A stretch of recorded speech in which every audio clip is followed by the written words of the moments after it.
Hello guys, welcome to our YouTube channel Desi Google. आज के video में बात करने वाले हैं स्टाफ सिलेक्शन कमीशन की तरफ से आपके कंबाइंड ग्रेजुएट लेवल एग्जामिनेशन 2024 का नोटिस जो है जारी कर दिया गया है। आपके अंदर इस वीडियो में डिटेल में डिस्कस करने वाले हैं क्या आपकी इंपॉर्टेंट डेट्स है, कैसे आप अप्लाई कर सकते हैं, क्या सिलेक्शन प्रोसेस रहने वाला है, कौन सी वैकेंसियाँ हैं, क्या सिलेक्शन प्रोसेस के साथ आपका अप्लाई करना रहेगा आपको। तो ये पूरी डिटेल में डिस्कस करेंगे इस वीडियो के अंदर। तो इस सब कुछ जानने के लिए वीडियो के एंड तक बने रहिएगा एंड देर नहीं करते हुए let's know about it guys. तो गाइस, नोटिस से सबसे पहले हम बात कर लेते हैं आपकी डेट्स क्या रहने वाली हैं। सबमिशन की ऑनलाइन एप्लीकेशन आपकी डेट है स्टार्ट हो चुकी है आपकी 24 जून 2024 से। लास्ट डेट आपकी 24 जुलाई 2024 रहने वाली है। इस आपको रात के 11 बजे से पहले अप्लाई कर लेना है और लास्ट डेट जो है आपकी फ़ीस पेमेंट की 25 जुलाई 2024 रहने वाली है। जो ऑनलाइन विंडो रहने वाली है एप्लीकेशन फॉर्म करेक्शन की, वो आपकी 10 अगस्त से लेकर 11 अगस्त रात की 11 बजे तक रहने वाली है। टेंटेटिव शेड्यूल है टियर 1 का कंप्यूटर बेस्ड एग्जामिनेशन का सितंबर से लेकर अक्टूबर 24 में रहने वाला है और टेंटेटिव शेड्यूल जो है टियर 2 का सीबीटी जो है आपका दिसंबर में रहने वाला है। तो डिटेल ऑफ पोस्ट की बात कर लेते हैं। तो अलग अलग पे लेवल पे आपकी अलग अलग वैकेंसीज रहने वाली है। पे लेवल 7 पे आपकी ग्रुप बी की जो है वैकेंसीज रहने वाली हैं, जो ये आप 44,900 से लेकर 1,42,400 के अंदर आपकी लाई करती हैं। ये सारी वैकेंसीज जो है आप आराम से वीडियो पॉज करके देख लीजिएगा। सारी वैकेंसियाँ जो हैं ये सारी आपकी इंस्पेक्टर ऑफ इनकम टैक्स के अलावा जो है सारी ग्रुप बी की वैकेंसी रहने वाली है। पे लेवल 6 में आपकी 35,400 से लेकर 1,12,400 में जो आपकी वैकेंसी है ग्रुप बी की आपकी ये देखने को मिल जाएंगी। इनके अंदर आपकी सारी एज लिमिट जो है ये भी सारी मेंशन है और आपका डिपार्टमेंट है ये सब मेंशन है इसके अंदर गाइस। फिर आती है पे लेवल 5 पे 29,200 से लेकर 92,300 में ये आपकी ग्रुप सी की सारी वैकेंसीज रहने वाली है। और लास्ट पे लेवल 4 जो है आपका 25,500 से लेके 81,100 के अंदर ग्रुप सी की आपकी ये वैकेंसी रहने वाली है। हम इसमें सबका डिटेल में डिस्कस करेंगे कि आपको एलिजिबिलिटी क्राइटेरिया के अंदर एजुकेशन क्वालिफिकेशन चाहिए होगा। वैकेंसी और रिजर्वेशन तो इन्होंने बताया कि टेंटेटिव वैकेंसीज जो है सारी मिला के 17,727 वैकेंसीज रहने वाली हैं। बाकी ये जो आप चेक कर सकते हैं वो यहाँ पे वेबसाइट पे जाके फॉर कैंडिडेट आपकी जो टेंटेटिव वैकेंसी है ये सारी आपको देखने को मिल जाएगी यहीं से। इसका लिंक भी आपको डिस्क्रिप्शन बॉक्स में मिल जाएगा टेंटेटिव वैकेंसी का, जहाँ से जाके आप डायरेक्टली इसको देख पाएंगे। तो जैसे कि आपने देखा कि एज लिमिट तो आपको हर वैकेंसी के आगे मिल गया। तो इसी के बाद हम जो आपकी एज लिमिट के साथ है इन्होंने आपके पूरा का पूरा एज लिमिट का जो है चार्ट बनाया हुआ है कि आपकी एज लिमिट रहने वाली है, कैसे कैसे ये अप्लाई कर सकते हैं। इसी के साथ आपका जो रिलैक्सेशन भी है वो भी आपको देखने को मिल जाएगा। SC/ST का 5 ईयर्स का, OBC का 3 ईयर्स का, PWD अनरिजर्व्ड का 10 ईयर्स का, PWD OBC का 13 ईयर्स का, PWD SC/ST का आपके 15 ईयर्स का, एक्स सर्विसमैन ESM का 3 ईयर्स का, और जो डिफेंस पर्सनल जो है डिसेबल इन ऑपरेशन 3 ईयर्स का, और defence personnel disable in operation during hospitalities तो ये आपका 8 ईयर्स का रहने वाला है। इसके अंदर SC/ST के अंदर जो लाई करते हैं। बाकी अदर भी आपको देखने को मिल जाएंगी ये सारी आपकी रिलैक्सेशन के अंदर हैं। तो एजुकेशन आपके एसेंशियल एजुकेशन क्वालिफिकेशन की बात कर रहे थे। जूनियर स्टैटिस्टिकल ऑफिसर है आपको देखने को सबसे पहले। तो bachelors degree in any subject आपके पास है और आपके पास 12th पे मैथमेटिक्स होनी चाहिए। और आपके पास अगर bachelors degree in any subject with statistics as one of the subjects at degree level आपके पास होना चाहिए। आप एलिजिबल अगर रहने वाले हैं, दोनों में आपके पास एक है तो statistical investigator grade 2 bachelors degree है आपके पास किसी भी सब्जेक्ट में with statistics as one of the subjects, तो आप इसमें एलिजिबल रहने वाले। रिसर्च असिस्टेंट है आपके इन नेशनल ह्यूमन राइट्स कमीशन, इसमें एसेंशियल क्वालिफिकेशन बैचलर्स डिग्री बताई है। डिजायर्ड के अंदर इन्होंने मिनिमम 1 ईयर का जो है रिसर्च एक्सपीरियंस बताया है।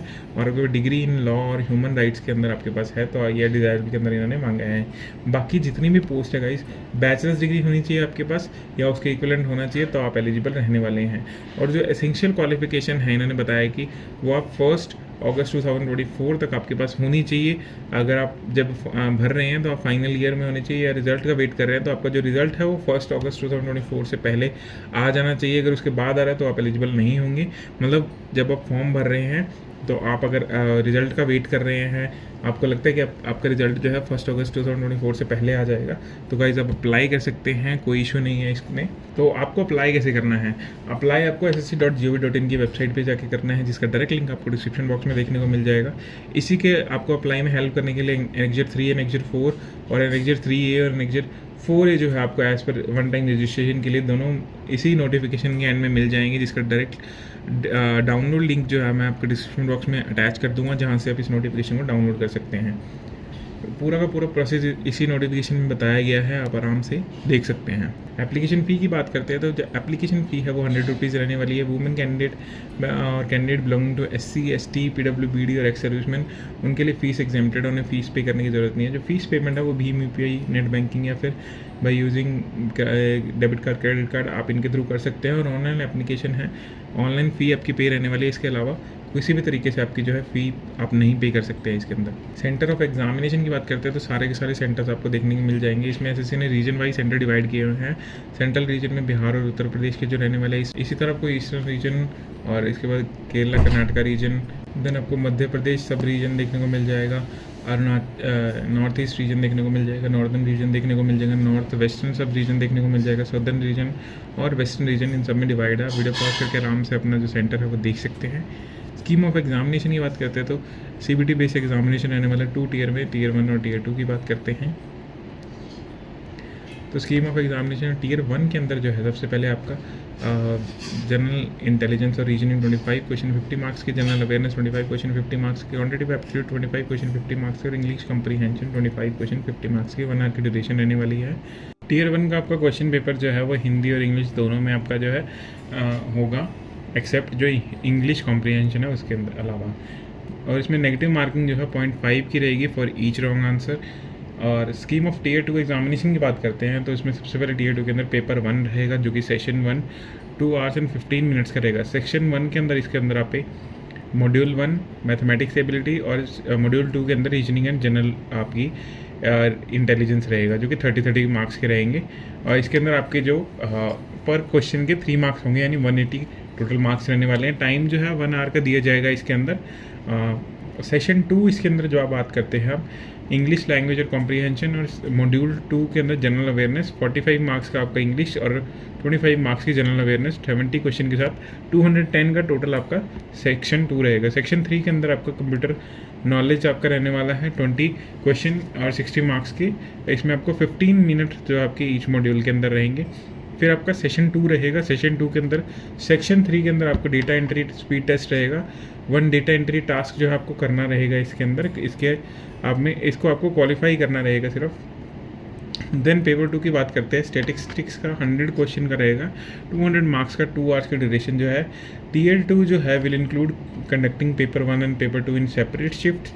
पेपर 1 जो है वो कंपलसरी है फॉर ऑल द पोस्ट। जो पेपर 2 है वो सिर्फ आपका ओनली दोज कैंडिडेट जो अप्लाई कर रहे हैं junior statistical officer in the ministry of statistical and programme implementation and statistical investigator grade 2 in the office of registrar general of India, जो कि शॉर्ट लिस्टेड होते हैं टियर 1 में। ठीक है, पेपर 1 जो इंक्लूड करेगा 3 सेक्शन आपके हैं हैविंग 2 मॉड्यूल्स, जिसमें आपके सेक्शन 1 में आपको बता चुका हूँ। ये सारा वैसे जो टेबल का है वो आपका एज अ पैराग्राफ मॉड्यूल में देखने को मिल जाएगा, जिसमें सेक्शन 1 में 2 मॉड्यूल है, सेक्शन 2 में 2 मॉड्यूल है, सेक्शन 3 में आपके 2 मॉड्यूल रहने वाले हैं।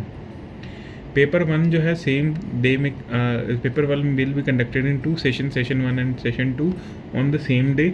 ठीक है, सेक्शन 1 में आपका will include conducting of section 1, section 2 और सेक्शन मॉड्यूल 1 ऑफ सेक्शन 3। और उसके बाद जो ड्यूरेशन ऑफ सेक्शन 1 रहेगी वो 2 आवर्स और 15 मिनट्स की टोटल रहने वाली है।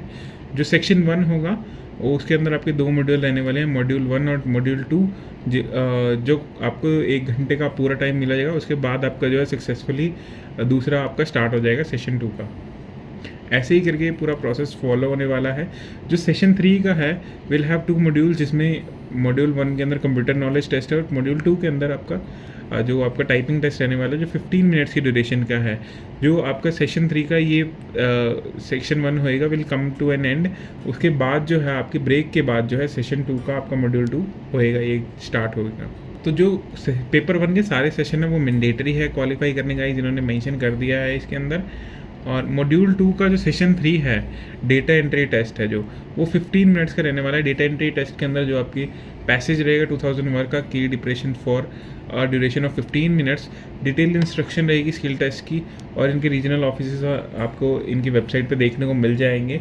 यहीं के आपके इसके बाद ही आपके सारे जो टेस्ट के हैं ये सारे आपको मेंशन रहेंगे। While short listing the candidate indicative syllabus आपको देखने को मिल जाएगा टीयर 1 का।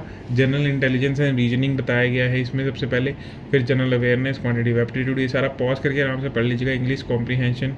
इंडिकेटिव सिलेबस जो है टीयर 2 का, तो module 1 of session 1 of paper 1, इसके अंदर आपको मैथमेटिकल एबिलिटी के सारे मिल जाएंगे। Module 2 of session 1 of paper 1 reasoning के आपको सारे मिल जाएगा syllabus. Then module 1 of section 2 paper 1 आपका इंग्लिश लैंग्वेज और कॉम्प्रीहेंशन का, और section 2 module 2 of section 2 of paper 1 general awareness का। Module 1 of section 3 of paper 1 computer proficiency का आपको सिलेबस, और पेपर 2 जो है इसका स्टैटिस्टिकल का आपको सिलेबस इसमें देखने को मिल जाएगा। मोड ऑफ सिलेक्शन की बात कर लेते हैं तो minimum qualifying marks in tier 1 section 1 section 2 and module 1 of section 3 of paper 1 of tier 2 and paper 2 of tier 2 examination. इसके नॉन रिजर्व्ड के 30%, ओबीसी ईडब्ल्यूएस के 25% और all other category 20%। Maximum percentage of error allowed आपके in module 2 of section 3 of paper 1 of tier 2 examination, that is typing test. इसके अंदर unreserved के 20% और OBC EWS के 25%, ऑल अदर कैटेगरी के 30% आपके रहने वाले हैं। इसी के साथ वैकेंसी के जो एंड है उसके अंदर आपको नोटिफिकेशन के एंड में एनेक्जर्स देखने को मिल जाएंगे, जिनका यूज़ जो है आप अपने परफॉर्मेंस के तौर पे कर सकते हैं। इनको फिल करके आपको सिर्फ वेरीफाई करवाना रहेगा कि जो भी आपके एप्लीकेबल हैं एज़ पर, या तो चाहे वो पीडब्ल्यूडी सर्टिफिकेट हो या फिर स्क्राइब का सर्टिफिकेट हो या SC/ST का कास्ट सर्टिफिकेट हो, ये सारे आपको यहाँ देखने को मिल जाएंगे। ये सारे आपको करने रहेंगे। एनेक्जर 3 के अंदर जैसा कि मैंने बताया कि आपको सबसे पहले यहाँ पे पूरा प्रोसीजर मिल जाएगा। पार्ट 1 के अंदर 1 टाइम रजिस्ट्रेशन आता है, पार्ट 2 के अंदर फिलिंग ऑफ ऑनलाइन एप्लीकेशन आता है। ये सारा का सारा डिटेल प्रोसेस ये देखिए आपको स्क्रीन पे देखने को मिल जाएगा। वीडियो पॉज करके पढ़ लीजिएगा या तो फिर आप डाउनलोड करके आराम से फॉलो कर लीजिएगा पूरा प्रोसेस। जैसे कि वीडियो कुछ ज़्यादा ही लंबी हो रही है, अगर आपको कोई भी क्वेरीज हो गाइस आप कमेंट बॉक्स में ड्रॉप कीजिए, वहाँ मैं आपका आंसर ज़रूर करूँगा। तो गाइस आज की वीडियो में इतना ही रहने वाला है। अगर आपको वीडियो अच्छी लगी तो वीडियो को लाइक कीजिए, अपने दोस्तों के साथ शेयर कीजिए ताकि उन्हें भी इस नोटिफिकेशन के बारे में पता चले, और भूलिएगा नहीं हमारे चैनल को सब्सक्राइब करना और बेल आइकन प्रेस करना ताकि आपको हमारी आने वाली वीडियोज़ की नोटिफिकेशन मिले सबसे पहले। Thank you so much guys, have a nice day, bye bye guys.